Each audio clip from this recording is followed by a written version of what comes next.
temmeɗen tammon ko fii jommidirɓe men on ɗon noon ko tem manduɗo hoore mum imo compliqué mo wonde santedeji ko wannon ko probléme ha hande mi arani occident nga non ka wiyede usta tawi ko waɗane en bayana fi jommidirɓe ɓe ni ha ɓe ngara prochimi usta ɗon yejiri ko jango ɗon kon posina fi o jommidir kon kala wallahi allah no seedi wallahi ɓe nga wilan kala ka nodda ɗo wo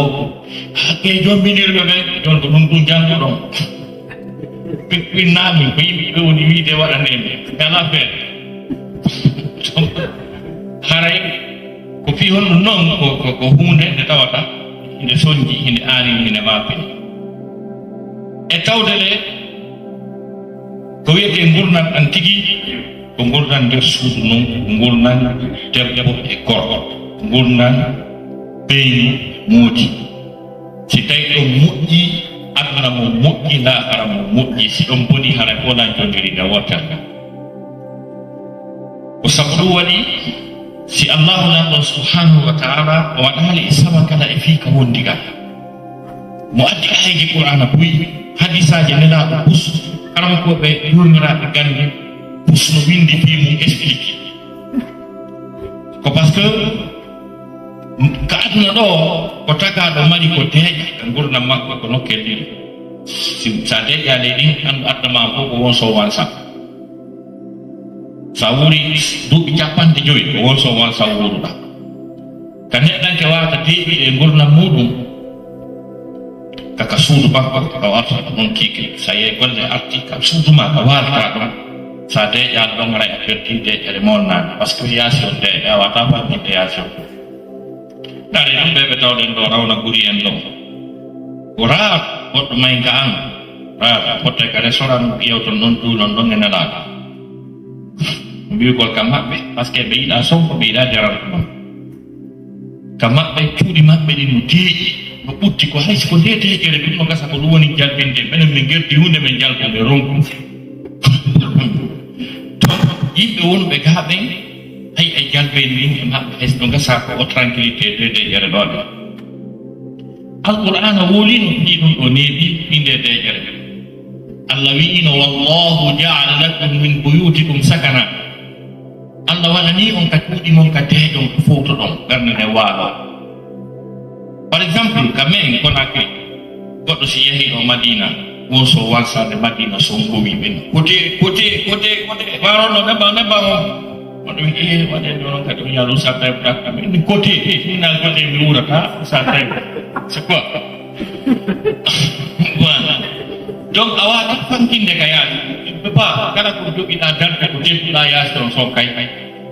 jon no ñeñin awa ta ɗon kikiɗe walɗa ta arɗon kadi tawa yimɓe puyi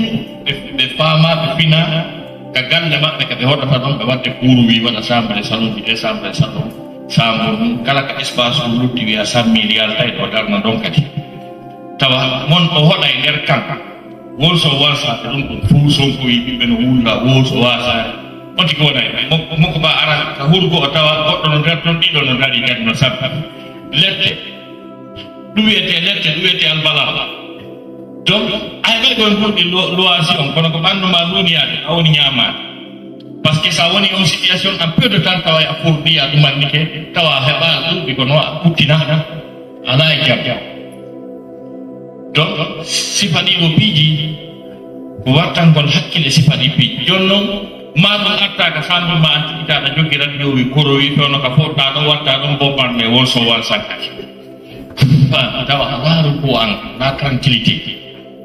donc ɗum ɗon kadi na gurdam ko wasi qur'ana wi wallahu jaala lakum min buyutikum sakana allah waɗani on ka cuuɗi mon ka deeƴon ka fowto ɗon deeƴere ɗimmere nden ko heɓoto kaka ɓeydi ko allah daali wa min ayatihi an khalaqa lakum min anfusikum azwajan litaskunu ilayha wa ja'ala baynakum mawaddatan wa rahma inna fi dhalika la ayatin liqaumin yatafakkarun allah daali no jeeha e maandeji makko ɗin ko o tagani on immorde ka wonkiji mon ɓeynguli litaskunu ilayha ka aron deeƴo fowto ɗon ɓutti noon dokka wa ja'ala bainakum wa haqqun mawaddatan gikkol wa rahmatan yurmen Allah taala donc kadi sayanti bimbi a ari sareti ki wopi wa ko termiasi ko soda jono wi ko mi accu don an ko ko pikir je musu no donc on mi son ko wi sonja goro garare bubbede sagi yasi on tawa hatta tamta ronki bende no metti sa hewti ka suuda tay be mo man loti hala pos borni cunti laba parfumi haga so dogi o jabbi kema o jabani ma woni mbado yangi so musi o dewti no ngasika bian na daya yang problem c'est-à-dire haray heɓi tranquillité mo Allah wi o si tawi kadi tawa yahta e pradowal tawa hingal climatise ara e bureau climatise mo poɗɗa waɗa e juuɗe ɗiɗi yuroma woɗɗo wuri falde ɓeyde koyngal hakke ma ko ƴettuɗa donc sifa ɗum ɗo fof sa hewtoyi ka suudu hewre ɗen teddule fof e on climatiseur fof a tawi ɓeygu maɗa no ɓorni ko tuuni o hayni kema ɗum o pooɗi hunduko berwa 2 métre o siibi kema a sikka mbi annda ɗay koye nder kaso wonɗa haɗa ange jam on tuuli ɗo e nelaɗo donc ɗum no waɗi si l'islam o wi'i rewɓe hiɓe deeƴe e mum kamɓe kadi li taskunu ileyha wa ja'ala baynakum mawaddatan wa rahma o waɗi hakkunde moɗon giggol e yurmodira on andi pirgol qur'an o laafi par ce que moji arabe ɗi heɗi change maana selon le contexte utilisé pas facile d'interpréter le Coran parce que ene jewi rahma ɗum ko yurmede rahma ko yurmede mais rahma on ko firi tigi ko sa ƴetti mo rahma on artirimo ko français anda sens makko par ce que yurmedeji no serti yurmede jawndin fof ko jattama ɗum ko yurmede yurmede e musidal ma fof sumi maayi yurmede yurmede kañum kadi mo yiɗɗa moƴƴe yangol a sortike wiɗa yiɗo ha aduna ha adna landa ɗum kadi ko yurmede gono kon sertediɗa joni noon ɗum ko firaka français c'est-à-dire yurmede nden ɗo Allah daari wa min ayatihi c'est-à-dire il fait partir de ces signes le plus noble an khalaqa lakum min anfusikum lorsqu'Allah subhanahu wa ta'ala vous a créé à partir de vous-même azwajan des conjoints si vous voulez l'épouse et il établit entre vous mawaddatan wa rahma l'amour et tendresse oui rahma on peut tendresse donc il établit entre vous l'amour et tendresse. Regardez Dieu qui s'exprime, qui nous parle de l'amour. Cela veut dire que le Coran international de sciences condensées, c'est-à-dire cette religion musulmane, elle est universelle, elle capte tous les aspects de la vie. Donc, Allah subhanahu wa ta'ala, mo yewta en nder aya on wi wa ja'ala baynaka gikkol ngol rimani ko wiyete tendresse ko. Piiji tan ko porto faransi wolata ɗum ko dimɗe gikkol sont le fruit de l'amour la tendresse l'affection et l'affinité font partir des fruits de l'amour c'est ce que Dieu nous fait signe ici dans ce passage coranique Allah subhanahu wa ta'ala wa ja'ala bainakum wa waɗi hakkude mum mawaddatan amour wa tendresse et yurmede amour et tendresse hon ɗum c'est-à-dire couple si tawi jombidirɓe koyo ande oyande wono ande oyande weltare oya wona weltare kono si tawi ɓeyguma so nawni tampi so perdi jawdi tampi si siɓɓe makko maayi tampi a yurminta hay gorko on kadi wakkatani ɓe wonde hay goto e maɓɓe weltare oya na weltare oya hersa oya na hersa oya ñande ko mi ɗumannom jara pese sosoɓe ɗum ɗo so bangurano ɗo sosoɓe ɓe accay hakke mbawi tawi ko moodi makko haala tawi woni moodi am tan hakkil nani mbiɗa ya herso o wi iyaji de ɗum fagade nan naggi iyaji de ɗum fagade nan naggi ɓen makko wi ɗum o wi sa hersa kan an a hersa maɗa min ko mayde am sake sa hersi min hayni maayi hara mbi ɗutta sa ɗon tendresse mo ɗon parce que si modi makko hersi o wi ko ɓurani mo koye o maayi haray ko luttas modi makko hersi andi on ɗon o jaɓata modi makko weele o jaɓata tonti modi makko tuuna o jaɓata modi makko hersine ɗum ɗo wiyete tendresse kono a yiye couple no wonna ɗo tawa jamais ɓe jalidata a yiye couple ɓe jalidata Allah ñatɓe goɗɗo e maɓɓe jali wandoya e ɓiyal balaɗo ko si gorum kum bandi nangi ko ɗetti kum ha ko sottori e kara kum addani tawa hay haɗa wawata ƴeran ko muƴƴa to jala ha ma fota e hoore mum a jarama lebbi tan ɗan jotti on ɗo fi gongle garate si ñamoɓe ñamata waɗoɓe hunde kaari ɓe waɗay tawonula yendi donc kanko ko woni anditude o tori o heɓani kon na ko modi makko ne a donc andi tendresse ala hay sigi kolno toon ɓe tendresse ala donc si tawi kadi ƴiran kum ɗo ɗiso ɗum ɗumannike ha ɓowli ko yaari hoore men kusum goɗum ko hujjaɗa jala haron waɗaɓe andano ɓowli donc andi c'est à dire sina ɗum ɓeygu ma kusata hoore men jala modi ma ɗeɗɗatake jala sikki kolno toon bana donc ɗum ɗo wiyete ko ɗum Allah wi e aya on ɗo mawaddatan wa rahma c'est firiti mawaddatan dikkol wa rahma e yurmede en famata sens on tigi ɗi ko c'est wi tendresse pamen sens on donc haray noon ɗiɗo piiji en constati kono ka dewle men ko ɓuri hewde ko massage baba yiite no nder ɗon dewle men ɓurɗe ɗuɗude ɗen yiite no kon ko soñja ko siibodiro ko ƴuufingol kuuɓi ko gañanidi ko taƴodirgol ko talle wona ɗum woni ko ɗaɓɓa toon mais eɗen hani landitade hoore men pourquoi ça hon ɗum waɗa honɗum woni sabu ɗum ha dewle ɗe metti ɗumannike ha woni culture ɗi woɓɓe go faami ko haqqille mum tigi tigi on dewgal weɗa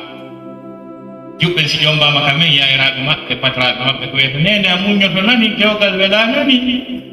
ene dewgal weɗa nani e dewgal weɗa pourquoi dewgal no weɗi ƴem ɓi ɗum Allah ɓoylidiringal ma ngal non dewgal weɗi ala no dewgal ronkira welirde ko allahu nan ɗon shar'ini dewgal par ce que Allah wi'i ka alqur'ana ko waɗta alqur'ana ko fof woni ka dina ko fof hino welli no newi hunde sakkata ɓayde ko kanko nde yarmiri fi dewgal honno dewgal sattirte verset je ɓuy wi'i législation ko sari Allah ko newende addi no jeeya e mum yuridu llahu bikum l yusra wala yuridu bikum l usra Allah ko newende farana on farnaka on sattede no jeeya e muɗum yuridu llahu an yukhaffifa ankum wa khuliqa al insanu daifa Allah ko faala ko newinangol on par ce que on tenata souci on gaynta so anda donc andi sharia on ko ɗum aya kuma anzalna alayka alqur'ana litashqa min addirali o alqur'an nous certes nous n'avons pas fait descendre ce Coran pour qu'il soit malheureux. Ça veut dire que la législation divine ne doit pas être l'objet de la malédiction. Donc o sariyam Allah subhanahu wa ta'ala tippini wonata sabu ko balkisede sonja ko pourquoi kono non hadi marsa kamen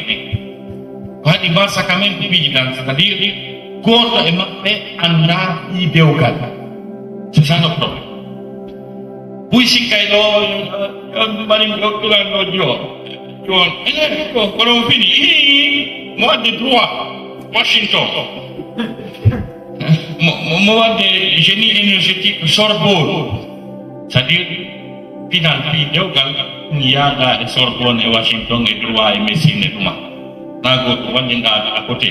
rewɓe ko déjà ko ɗum wona ko sabu ha ko huɓɓa yite e maɗa par ce que diplôme maɓɓe on no towi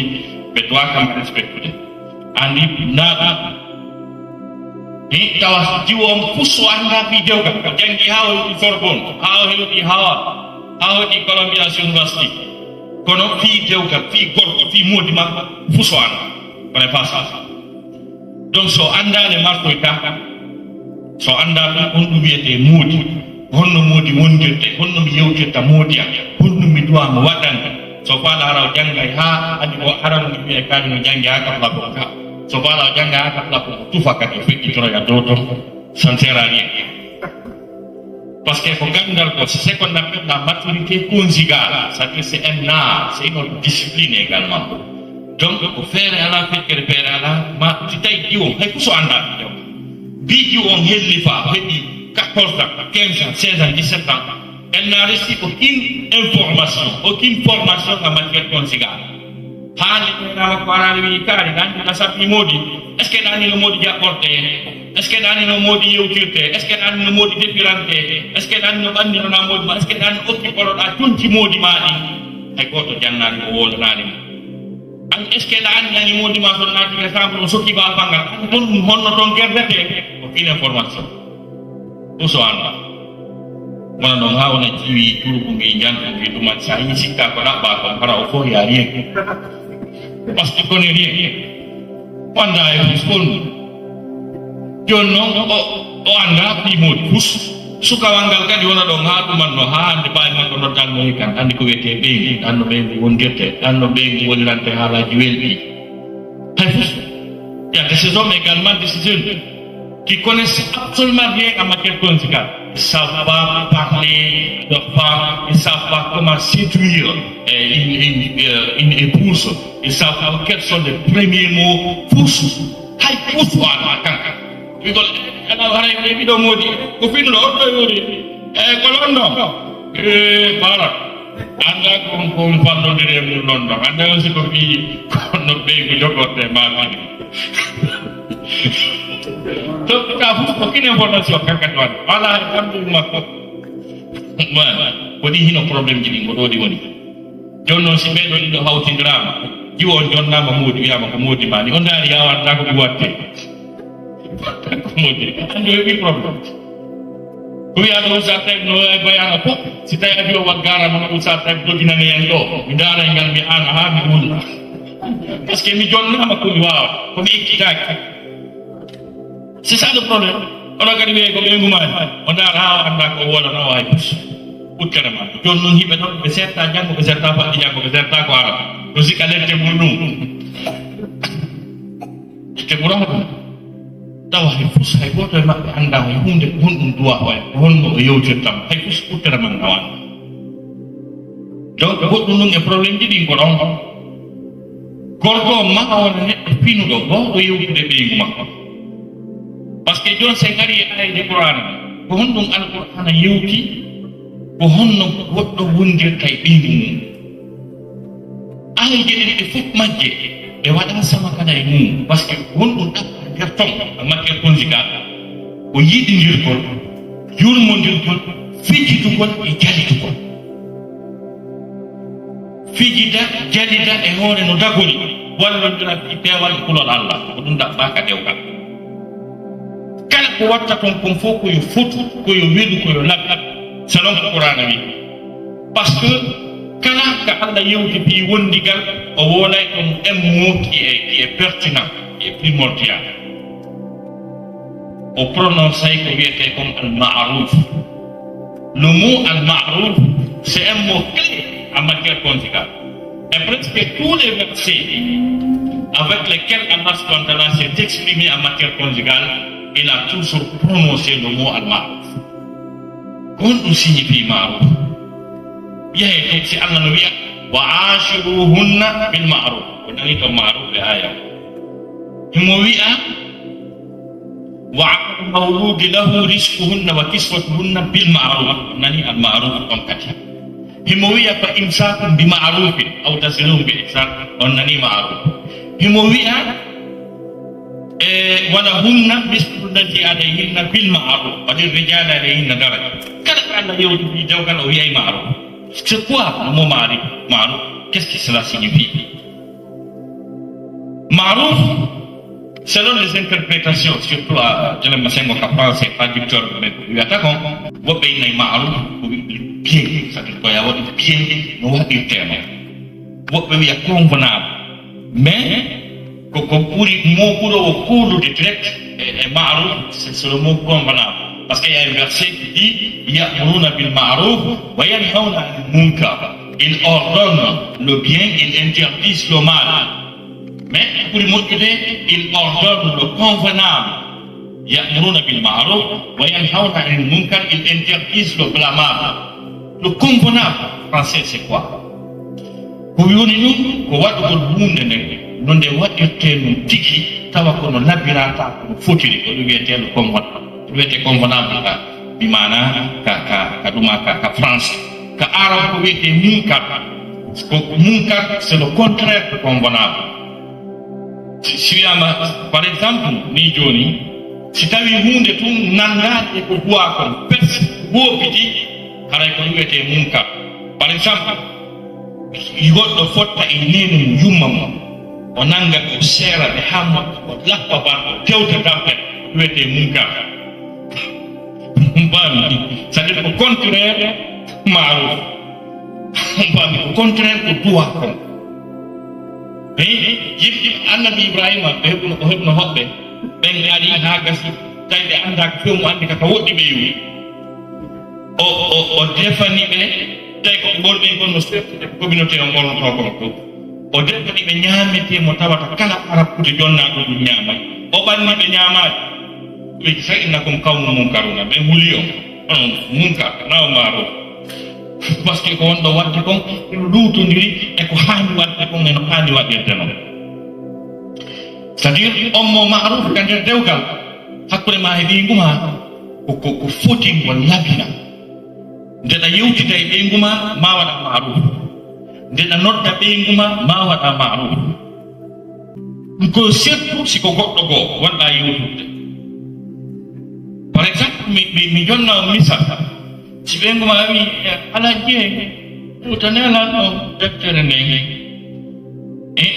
l'islam goɗɗum yani hakkude ma e ɓeygu ma goɗɗum a waɗay ɗon suwa wonama mimminoɗa qur'ana o daray est ce que a waɗay maruf kon kala ko watta ko maruf naata sa ƴetti deftere nden a jonni ɓeygu ma haray a waɗi ko wi kon kono maruf waɗani maruf heɓaki ma waɗa ɗon ko foti e alaji en hewtaneɗan deftere ne wiya newike taw noon si adda ɓeygu ma noon ɓeygu ma wiya newike a waɗi maruf non a rendimo service. Et si par exemple c'est en français, quand tu dis monsieur Diallo, passez-moi ce livre-là, monsieur Diallo. Para ko ben ma wi ma ɗum wayayi avec plaisir non c'est adda jordama para e waɗi maruf. Et deux fois geste ɗi labaɗi no hani jokkude. Je vous donne un exemple. Monsieur passez-moi ce livre-là, avec plaisir ma chérie. Mais addan jordama waɗi geste ɓe miniki, c'est-à-dire to maɓɓije few wongol kuukuuru saykuujo ustadijo ɗum ala nder ton hakkude ma ɓeygu ma a rolodiray ani donc ko ɗi affaire on ko ɗo woni c'est à dire e wonko militaire ɓe nder ton marsata c'est à dire pas être trop sérieux en matière politique. Transformer son point en un camp militaire. I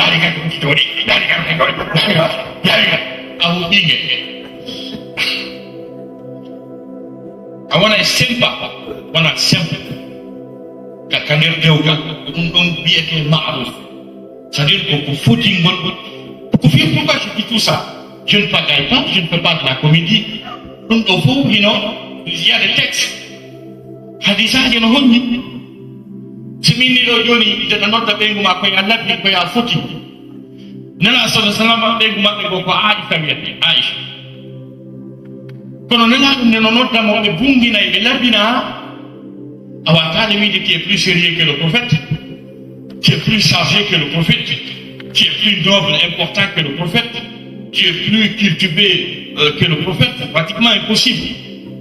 Mais lui, la façon dont il appelait sa femme Aisha, c'était une façon, une appellation mélodieuse. C'est-à-dire, on ne dirait pas que parce qu'il dit quoi qu'on nous dit. Oui, il y a ça. Et il y a des gens qui nous disent Aïch. Bon, il nous faut dire. Aïch. Anu ne nous disons pas que Farma tawia de Zah Ahul bin Nemo. Farma. Jika kau yang Nabi, kau yang Fatimah, Hakim. donc si prophète pour mi haalde on sika comédie min non texte ino woodi joni ɗum misa wonno nana ɗo noddirta ɓeymu maɓɓe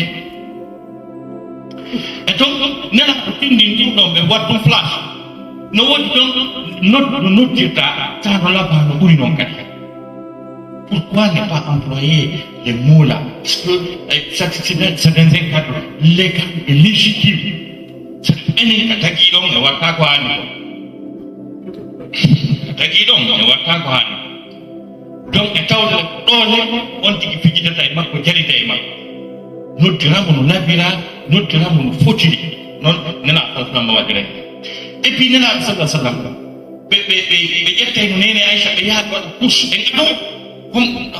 Wonde ɓe yaha nenaɗo gaño wonde ayta gaño ɓe diskita no ko min andi ko min ɗumandi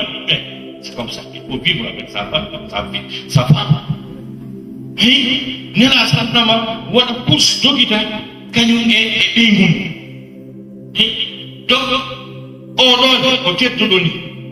so yi ñande goo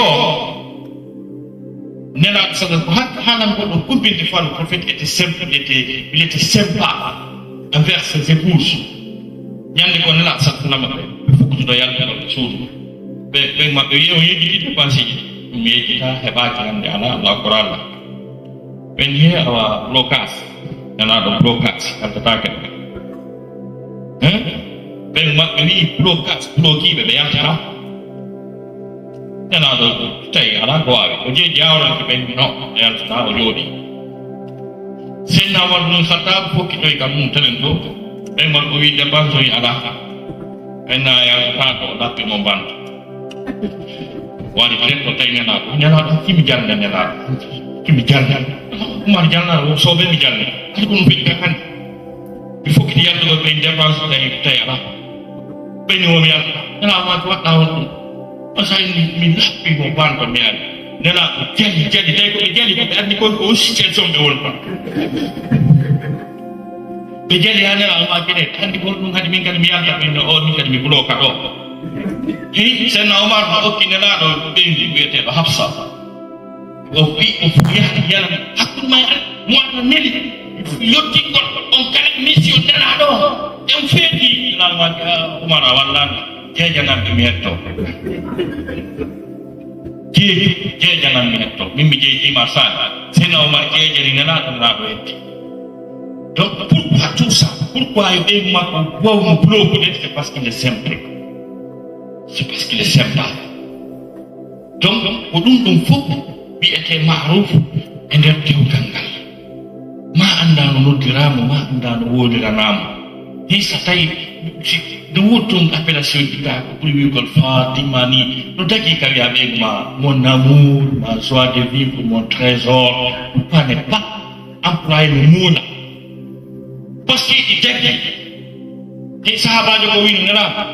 enen nenaɗo simin piggidi e ɓeyguli amin ɗin mi waddi mbaldi haray meɗen mari baraji nena sasamaki so piggidi rewɓe janamɓe o waddi mbaldi no mari bakkatu hi haray no mari bakkat nenaɗo makki aɗa kadi baraji no woodi hiɗa fijirde ɓeygu ma heɓde pelle baraji hino baraji hino fijidaru hino ko foti hi ko on e hakke ɗi baraji lawo donc ɗin piiji fof no nder ton ɗum fof wiyete almaruf hi sonnajo kankadi e tawa ɗum façon o yewtirta e muudi makko noon tawi mo faami no anndi no yewtirano kono toujours kelen makka haala doit jouer le rôle le plus important ko gorko mais so bloquike o waɗa yewti anda ko wonna ɓen makko ino noon hiɓe ɗon noon hiɓe ɗon iwi e 21 heure ha weeɗe fanɗagoy heɓal ko wona ɗon maɗa wona ko ɗum wona kadi ko welɗi ɓe wi feera o feƴƴi ɗum luddi fof yehi yetti o noon ɗum jon noon hiɗa ɗo e goɗɗo anda ko woɗa ene waɗa ni haala e garɗa wiya yetti Allah yimɓe waɗi o feera on nani wona kadi yaa yetti Allah yimɓe waɗi o ko mettitima ko ɗum tummaɗa ko wona ala men fus ko wonna o sina ɗum yimɓe waɗi o feera mais ɗum mettimo sa répéti sur plusieurs fois haray timmi wala tawa hande kadi on si tawino on tigi bloqué ɓe ta wona ko wola ɗon ko ñaato ko réponse o wonta gaari nangi jooɗi gaari ko allah hollatama goɗɗum tan ɗum ɗa ko ɗon duwa wonde hakkunde na ɗibbiji ɗum wonete ɗon wonamo haalaji welɗi donc rewɓe boyi kadi ɓe ala pinal yewtugol moodi ma ala ko honɗum ante wolede hi moodi ma wi golle mo ronki mo weela lowata i o ani ɗum fuɗɗol men kadi wiyde aɓe adduno biilji ɗi to fuɗɗoranamo ko satti ko ko metti ɗum ɓe aruno hande ko waɗi ɗo tikal nani o yoɓe ɗo 200 pounds o fendinde joni to wonanmo ko metti ma yimɓe fusiole ɓiɗɗo ma o teɓa ɗum ɗo taw wallamo ha o to o ñaama o huɓto wonanama sugi ma rewɓe goo gorejo modi maɓɓe o yangoɗi wadde piiji ɗi fof tawa on no mari jawdi sensidra e otoje o jo ay rewɓe minen min modi haymi komi wonni ɗo ɓe fentinani abina anda gonɗa woni a jooɗodi e modi ma wala e weloɗo a wi ɗon sa yi oto an ngala lajji gaari woni dasode ko pelmu goɗɗon je responsable par ce que ko modi data mantu gorko goo hi si modi ma taw oto ko mantiramo mantumo no seppirtano lajje moyi ɗon seeno moyi ɗon kalene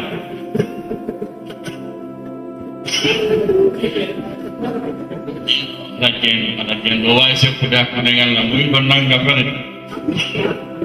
ɓay oto ala taw ko mandi mais ka mantu oto wal gorko goo hi moƴƴima al oto ɗum ka na affaire ɗon voilà donc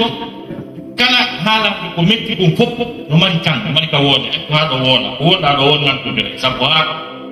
ɗo sa en tan jibili wawi ko gonga koni console ɓe fusione ɓiɗɗo soro makko arde ko ɓi gerenteɓe noon kala ko wonɗa ɗo probléme ala wonɗa oɗon haray sabu haɗɗon ko ɗon mettuɗi wolte ko ɗum addi ɗon ay haala wi juuti giyoyiɗa ɗon ay tawi ɓe heeɗi ɗo ɓami mum may gonɗe maɓɓe nandi moɓe neeɓi donc rewɓe kadi maɓe fina ɓe anda ko fewno honto ko metti ko wolte ɗum ɗo kadi naataji joni an exemple sonnajo goo fotoro rasulullah sallam sahabajo goo ko ɓiɗɗo goto ɓe maɓɓe on woni makko e golle tun on ɓiɗɗo maayi debbo on ƴetti ɓiɗɗo on looti waɗi kasanke préparé ha moƴƴi lutti sorugol tun modi makko noon no yiɗuno o ala ɓay gol sina ɓay woni makko iwti golle o jaɓɓimo o jaɓanimo o naɓimo o looti o ñaami ɓe ari ka danke hande ɗon la faala hotike ɓe ari ka danke ɓe fiji ɓe yewta welɗi gorko no welti on saha o inni hande ko kirɗi waɗi ka kawtal men ɗo dejji o wiɗmi ande konno waɗi ko woɓɓe goo luɓii ɗo goɗɗum ɓen ari ka noyi ɓen yoɓe jonnitata o fenɓe no an ɗon ɗo ko ɗum tum gawa fenti mana ɗum na te nanuɗa ɗon fo ane no ɓen ko fenɓe ngala sasa ɗuɓama si goɗɗo aranama tiɓe arani gandi debbo wi awa allah no luɓɓuno en ɗon ɓiɗɗo aranimo konno gat ko wota wi allah no luɓɓuno en ɗon ɓiɗɗo aranimo hande andi hollam hoddimo gasanke on ɓe yeeɓe surdi ɓe arti ɓe continue koɓe pijata donc andi yo ko debbo sahabajo andi ɗum no ɓendi quoi par ce que on rôle debbo doit soinde modi makko o tippingol tension ji makko ɗi yejjintinamo souciji ɗin weltinam par ce que golle ɗe welaki stress ɗiɗi no ɗuuɗi surtout a milieu occidental donc si tawi no hara o ala ko consolamo ko waajomo ko wallinamo ɓernde hi ko on rôle important kanki ɗeɗon joni so tawi hara ko debbo komojo mo fina ɓiɗɗo makko bajjo maayi mo noddude téléphone awa kaari maayirani haqqille makko ɗe fof bona ono waɗa gérini mo loyi ɗon anndi ko noon nene kadi so gérini nelaɗo sallah sallam ha tawi hay nelaɗo hari annda ko ɓe nelaɗo ko nene kadi so anndi ni ɓe jii ko a nelaɗo koy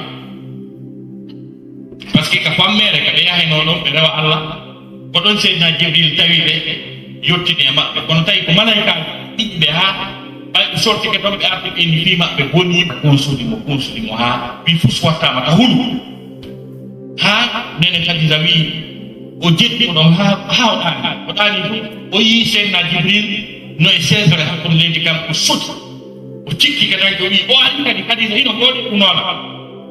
on say nen Khadija dumanni mo don ha o ko walti nen Khadija wi so akki to sonko yibi an ko mo ari monon don tun seeda ngala do yimi o wi no mo ari nen Khadija itti mudi wundi ma ko kusal makko nyama o wi mo don ha joni wi akil mo ko kusal nan o wi daleni ko ni o wi akil mo kan kanyama o itti tikare makko de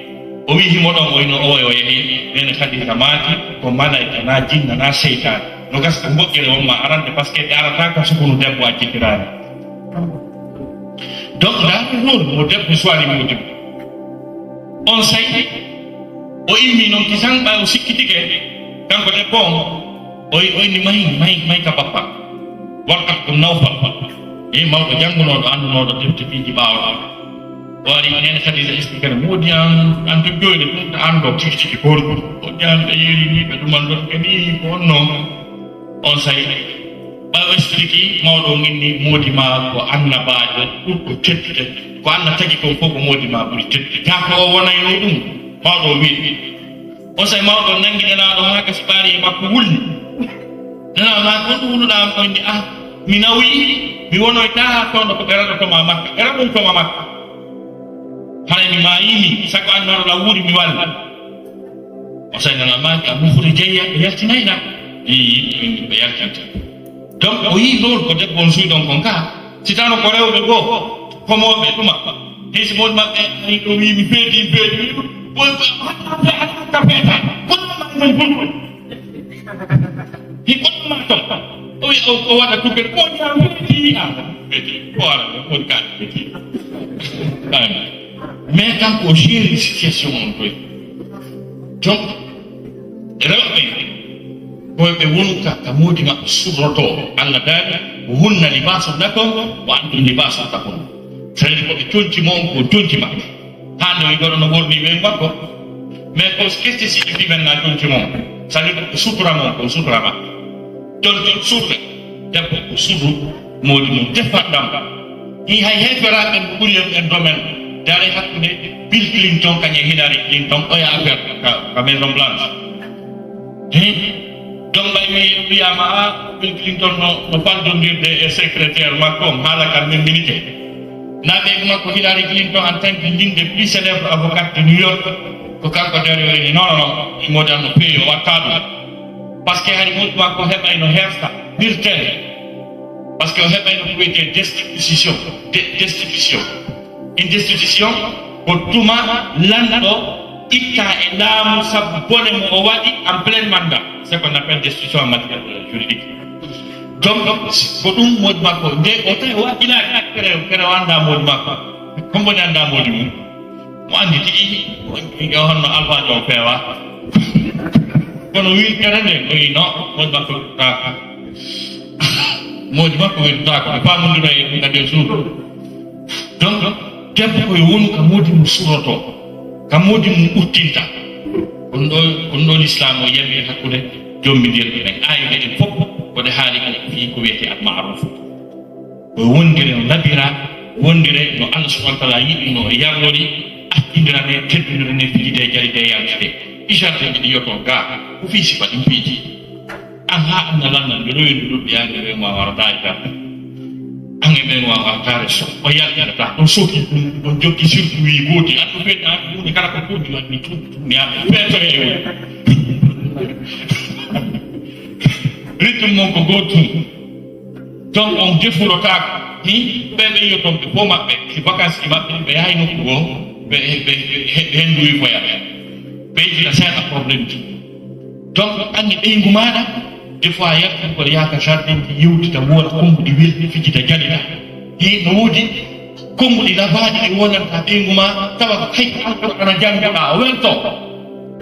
sa daari ɓeygu ma ha moƴƴi a wi fa tabarakallahu ahsanul khaliqin ya daramo haɓini inna fa tabarakallahu ahsanul khaliqin en mbaɗa fuɗi en mbaɗa labani fa tabarakallahu ahsanu mballa no wawi tawde labina hino labinata kono e ɓurana janngoɗa ko ɗo weltike tabarakallahu ahsanul khaliqin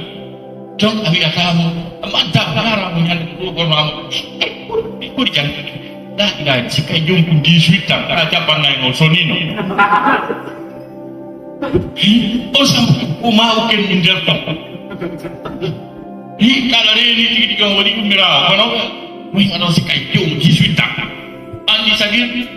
hala di kono ton tadi cuma nang deg nek ada to kan cuma sakit hati unde masa nganda gwara dia dai do gore kan kono do le podcast Allah wallahi ne pata apa tadi my friend no ini bukan sekarang awal hebat no tak dong jadi apa tadi bis gue kono bidaran shoot mana do kungan pas esi habo ya memang problem kono gue kono sekarang awal hebat ni mau ni buat bukan saya ini kalau Muni balik John dapat, nuka saya juga lawan. Kono sadir no tagi no bukan istiwa, bukan terjina. Uya emat tani mo. Handi ni oto tawa hai piye me ala ya mandi de. Koko nga fombo ne handi da. Me e vola ta in promise ki foot bi labadi. Hi goto mele. Bika bingo hadis nela sabna maka wata goddo ronka bingi hay couleur ko porto dum ade buke couleur jon nela wadi wonde biya dangol be ni couleur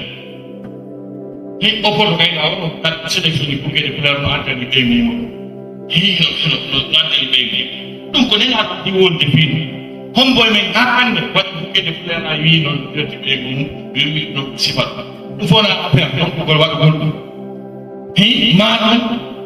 ayanta bimbi be mana su bayangana dem mo defude mo bude yalta secteur acteur secteur toute la journée anotani mo en wota hayde wota anotata mi go allo assalamu alaykum se jallo e ko janga no na ay hunde ko minan tum hito mango ke welto tuma wono 40 minutes après que allo e ko janga no minute tum sadir minute je passe quoi j'arrive même pas papa ouvert et on taille comment on a li pour moi parce que moi ni mo ni angana de ma ni tout les pima donc c'est tout ça qu'on appelle le ma'ruf en matière conjugale donc c'est pas ndo ko di ko di wel di ko di geste foto di ko ndo won ko islam o yami hakko ne bi maana ko bi jettu ben ci ci Nari nela sallallahu alaihi wasallam jonnugol bis on andi jonnugol bis hadis mun wodi jonnugol be mi bis mun nagol be mi hay e sumay tat hori o dagi kan mun na be sahaba do usno goya tay ko himu hori haka o arti delon wala wi nela ko mi uti goya anda sama wa dunna de be ngam baylam hori nala ma ki alu mo dam Andi kaka sebeuti voyage de l'uno de moi e kambe sahaba ka c'est-à-dire pourquoi danien ko dum porto don etti ene yettu den ko yettu de won parce que anda ko yettu den bongo e kadi kon to men kono duwa donc haray sonna jon ko wonu bekki do laabu do henjido wana kanko kadi yon exemple goto bil ma'ruf par exemple sonnajo si modi makko noddi mo ka balmi notagol ko obligatoire ko hakke modi makko notagol bandini nayo fam mais so jaɓi baldini islam dara est ce que ko bil ma'ruf na jam gongol ɗum de est ce que bil ma'ruf waɗi bil ma'ruf si waɗay ɗiɓi tati regilay koko on kanko sonnajo on mo mbaldini duwa c'est le sujet kanko wonɗo sujet alhaali o mata kamo prépare kanko tigi taw prépare ɗi mbaldini tamo looti haalaɓe pos mo parfumi ha moƴƴi mo ɓorni jonki ɓorneteɗi fi ɗum ɗon ɗin c'est-à-dire noon naajum baabo ɓale naɗoloki basa wiɗumaɗum l'islam o wi yo ɓorno fewta so moodi makko yi'imo faaletemo hey wona tawara mo tuuli tamo ñaami fuɗɗi o gosaki chambre o fonno ɓawji parce que hundu kon un facteur important fi ko nanga ɗon ko so tawi noon hundu kon ko luɓawoji jonka andi haray ɓuran ɗum haray wonani bil maruf haray l'islam masade ɗo woni en deuxièmement chambre ka ballidi watta chambre bakko la chambre doit être préparée convenablement bil maruf convenable hina yo arɗon nden ko tawa exemple Paul no kata ko danki coji ɗum no jonnori ɗo rendez-vous grawi ndi no seeki boboje no wundano waɗi lompoje jurmano yoro yaranno labaka moƴƴinta ko arana ɗon donc rewɓe finuɓe ɓen si ɓe mani ɓiɓɓe na ɓoye ɗiɗon ɗe 21 heures ɗi ha ata ko tene 0 euro hettirta ha joni mo tan ko ɓiɓɓe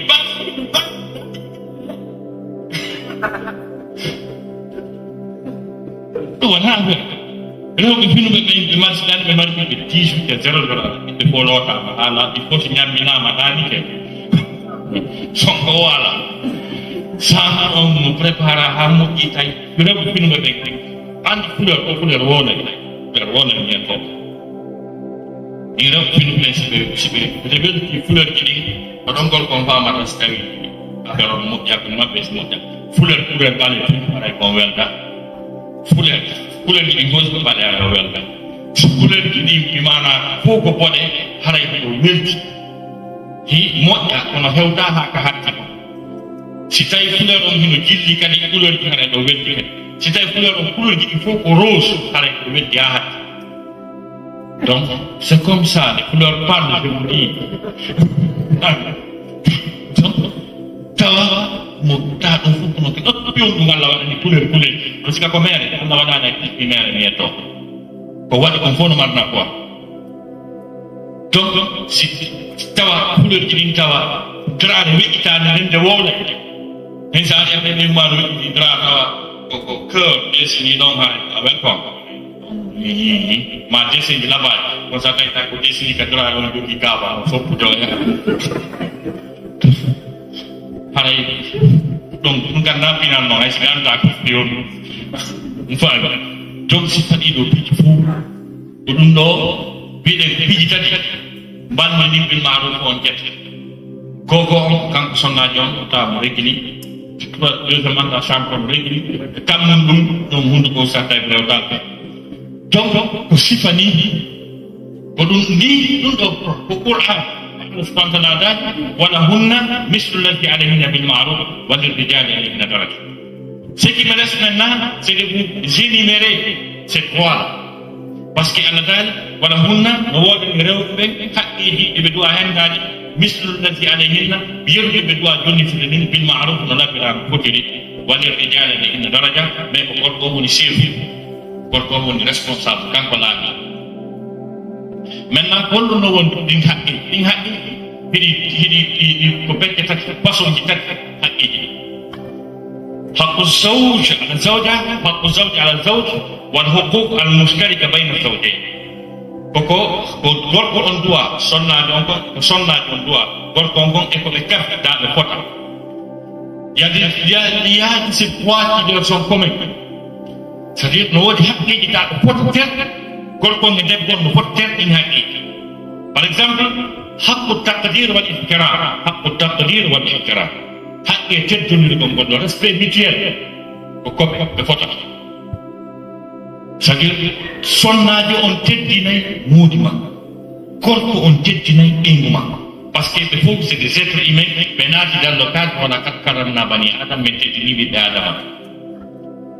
naya yendu ɓeygu ma ka yaasi dampamo miranji ɗin ñiddinamo sabotamo woodi woɗɓe ɓoy kaɓe jooɗi e pies ko woodi ɗo min ɗum ɓeygu on fina minnayi ɗum ɗum no mo gatami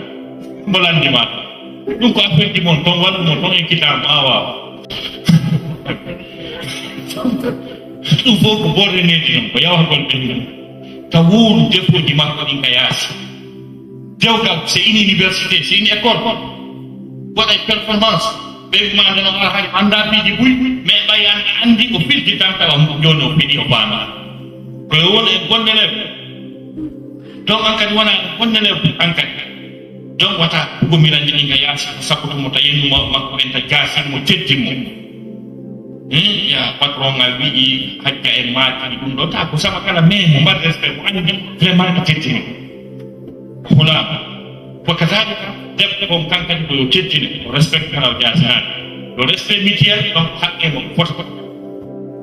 si wi donc le droit à l'héritage roni ngir kongo donc kadi matière islamique donc kare ko hakke mo fota si gorko o maayi debbo o rona si debbo o maayi kadi ngel gorko no mari gel o jawdi makko o rona Allah dali walakum nisfu ma taraka azwajukum in lam yakul lahunna walad fa in kana lahunna waladun falakum rubu mimma tarakna min ba'di wasiyatin yusina biha aw dayn kala makko conscience ni dum don ko hol on ay ko wi ko gorko on ronay e on no wiete be makko aya wi on debbo on kanyum kadi ronay mudi mum wala hunna rubu mimma taraktum in lam yakul lakum walad fa in kana lakum waladun wa wala hunna athumunu mimma taraktum min ba'di wasiyatin tusuna biha aw dayn do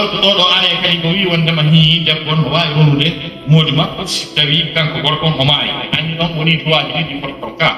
droit tammo mo fototongo ko non sakkiti ko droit mbaldi ni hakke mbaldi on wota si gorko on falama mbaldi yo lando kanko jeyi debbo kañum kadi si falama yo lando kanko jeyi ɗon foto tako tamo sarranoy en rewɓe komoɓe bus anda ko hakke maɓɓe landotako si kañum ɓe landi e ɓe yiɗi worɓe ɓan jeyi lando ɓe rewa e pijji ko modi maɓɓe yiɗi ɓe ɗumandi wonanaɓe wona jeyi sa andi komi rondi nan sungi ko lando mo yo sa yettitama mano garo ɗumanno utto min ɓe surka ñamaku tete ɗum fof wi modi lanɗo ɗo famodir oya subbu ñamaku ma uttoɗaɗi par ce que ko haqqe ma ko jeeɗi donc honɗum gorko on duwa e honno wiyete duwa ɓen makko hinoɗi ɗo loosugol gorko on looso ɓe mum yoɓana mo joddi so par ce que o hunna min hayso sakantum mi wujudi ko gorko on dépensata waɗirta dépense ko ñaamete ko dépense on ko ñaamete kon eko yarete kon e siko o nawni o ñawdorta kon ɗum no fof wiyete dépense ko gorko on Allah dali wa ala mawludi lahu risquhunna aya ko wi fal yunfiq zu sa'atin min sa'atihi wa man qudira alayhi rizquhu falyunfiq mimma ataahu Allah holkingol debbo holkingol mo kadi donc kadi ko gorko Allah dali wa kiswat hunna ndaare ɗon kadi bil ma'ruf toujours ma'ruf no présentade holkingol ɓen moƴƴini waɗi donc si iwti ɗon ko haqqe kippugol no debbo ma jangira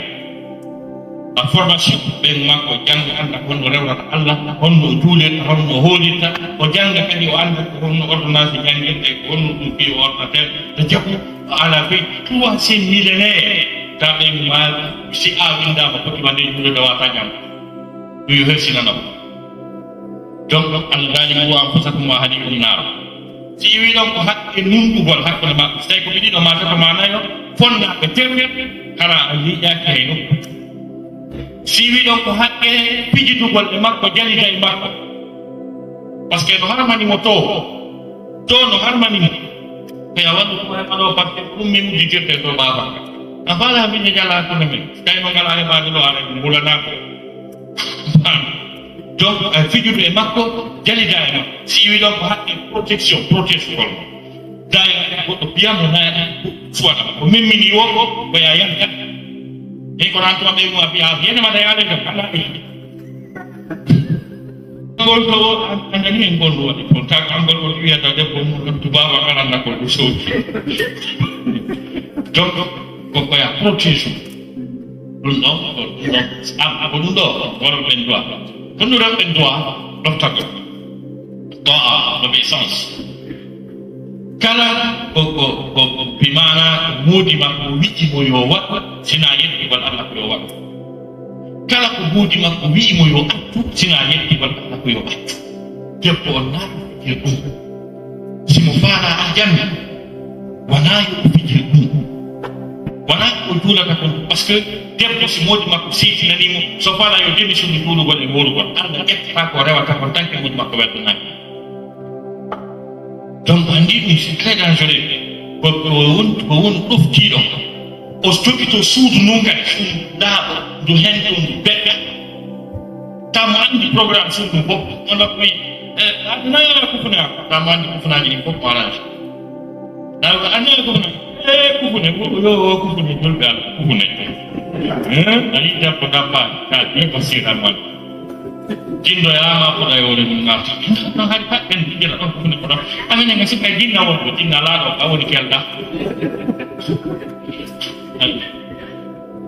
kan mon ma wi suketi ɗaɗani suketi fof kawri déjà rewɓe finuɓe ɓen kam ɗabiyata muɗum ma par ce que no woodi gorel komoji ay ɓornagol tuwa sage heɓa debbo finuɗo wata ɓeyata par ce que ayi gorko so yeeyi ɗo joni waɗi on no wiyete complet tout plat woɗi laafaako woɗiru ma c'est à dire tawa o anda ko tonki ɗum ɗi wattorde ɗe paɗe sandalette o anda ko tonki on ɗi wattorde ɗe peur sport o anda ko tonki on ɗi wattete soulier kangal pinanno ay wonɓe ko tawa dow ga ko décidé ga ko ronam mi tawa tam waɗi kaftane moƴƴi waɗi burmusu min dewti waɗi peur sport e sukkede leydi